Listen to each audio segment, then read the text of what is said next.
have shown different outcomes. Some have shown benefit and some have shown predictive benefit, and some have not shown. So later studies were on 3D and on 3D, which did not show much benefit. The first two 3D studies showed some benefit, the Doppler score, which is subjective, with an FI value. But three further studies, one of them was with us in Jarvella in 2003, did not show any benefit. Where poor response is concerned, it has been established that AMH and antral follicle count and mean ovarian volume have shown the most relevant findings. So the VI, FI, and VFI, which is 3D, this is not shown and study produced by J. Prakashan. Where the fertility index is concerned with uterine artery, because uterine artery relevance to the endometrial implantation, it is shown that if the PI is above 3.3, then the implantation may be affected. If the end diastolic flow at the time of HCG administration is low, or oocyte retrieval, or even embryo transfer, then that may be a relevant factor. Let's move on to endometrial vascularity. How do you assess it? So you could be assessing the endometrium, the subendometrium, and taking a volume of that and looking at the flow.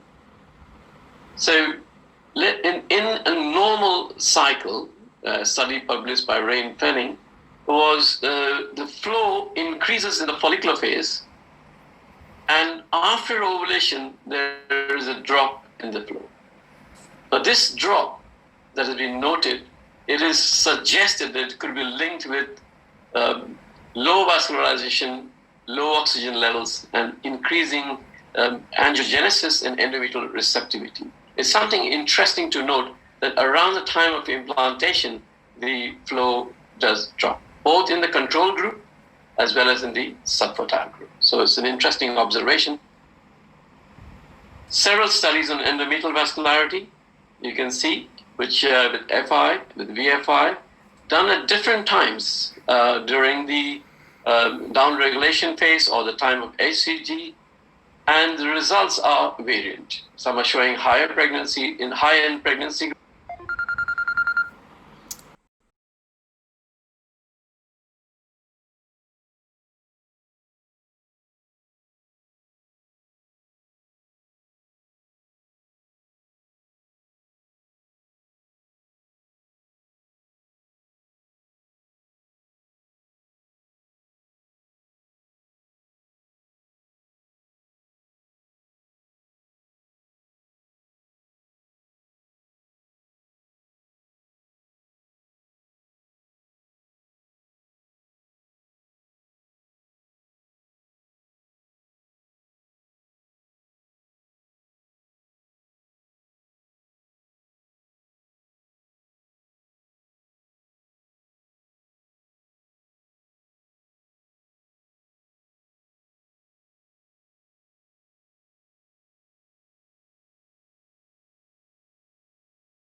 Does increase.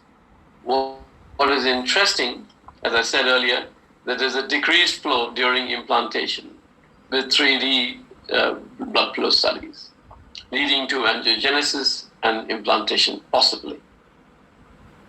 Implantation is generally reduced if the PI is below 3.2 or the end diastolic flow is low. Endometrial blood flow has not shown increased correlation. The Doppler may provide additional diagnostic information for appropriate management in ART, but there are conflicting conclusions in different studies, and I think at this stage I would say that the diagnostic and predictive ability of Doppler in ART on its own is limited. I would like to put this slide up showing that the power Dopplers are becoming very important in assessing pathology. So you can see the gynae ultrasound group has said about endometrial cancer with single branch probably a polyp. Multiple focal vessels, possibly a pathology there, but not sure. But with multiple global vessels, pathology is very much likely to be malignant. So I think it's important to understand here that the power Doppler, the visual assessment, may be a modality to look into and bring some consensus in reproductive medicine. I'd like to thank my colleagues who are part of the Ghani ultrasound training group for using some of their slides and images for this lecture. Thank you. Thank you, Kamal. That was a great lecture.